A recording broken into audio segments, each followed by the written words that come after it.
calm as a cucumber. Please welcome to the stage, Stacy Axler. Hi everyone, thank you so much. Give yourself a round of applause for coming out on a Thursday night. Yes. Also, let's give a round of applause to the Airedale who's hosting us tonight. Thank you. Anyway, everyone, we're a few weeks into 2020. How crazy is that?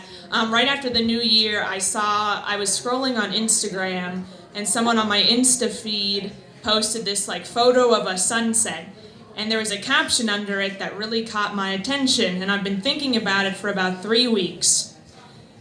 And the caption was, "Let happiness be the journey, not the goal." And I think I keep thinking about it because that advice is so backwards to me. My goal is to be happy. I'd even settle for satisfied because most of the time I'm just blah. But anyway, I still hearted it, so 2020, everyone. I'm turning 28 in about a week. I've lost total count. Thank you, yes! I've survived. That sounded really dark. But anyway, I'm alive is what you know what, that sounds dark too. What I meant to say is it's almost my birthday. Hooray! Light and happy. It's very weird. I don't like this stand. Not that there's anything wrong with this stand, it's very wonderful. But I think for me, when I think about how far I've come, and in the sense of revolutions around the sun, not that I've accomplished anything. Here's the point that I'm trying to make, everyone. I've gotten really off track with this, but it's who here is a rule follower, is what I'm getting. Almost half the audience. Okay, so you'll understand. Remember as a kid, you were always told, don't talk to strangers, don't talk to them. This was a very 90s thing, is they got really into strangers in the 90s, or avoiding them, totally avoiding them. And then for me, I was you know what, this is good advice, I am gonna avoid them. And then unfortunately, I still avoid them to this day, to the point where I feel like I can't do anything. Everything as an adult involves some interaction with a stranger, going to the CVS and getting your prescription, or going to a networking event, or meeting someone at a party.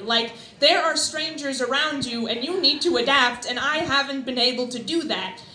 And I think what it really comes down to is I'm so bad at networking, it really upsets me to the point where I want to be better at it.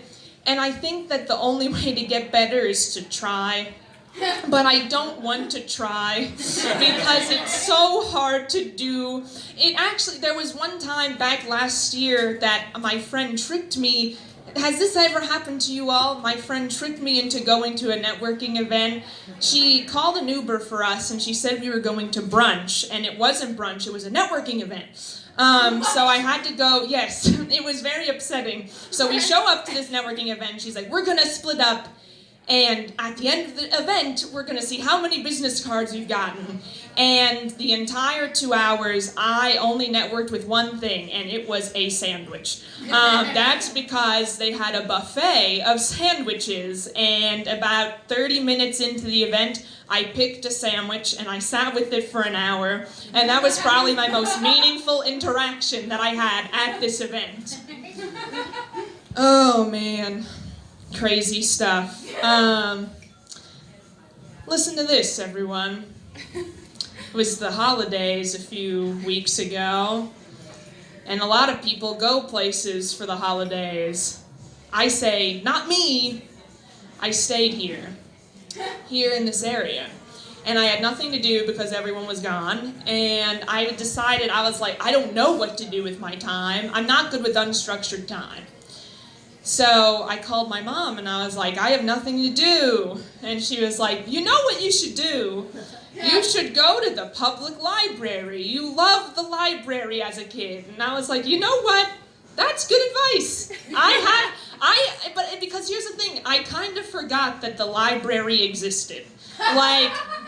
I knew, okay, that sounds bad, but like I knew the library existed, but I had not been in one, like except my college library in like 10 years, and I was like, I mean, I have a library card, but I had not used it. Anyhow, I was like, I'm gonna go into the library. I walk in, and this is like a multi-level library, and I was like, I don't even know where to go anymore, like I'm too old for the teen section, like, I don't know. So I went to the adult section, because I am an adult, like I'm turning 28, so I am made it this far.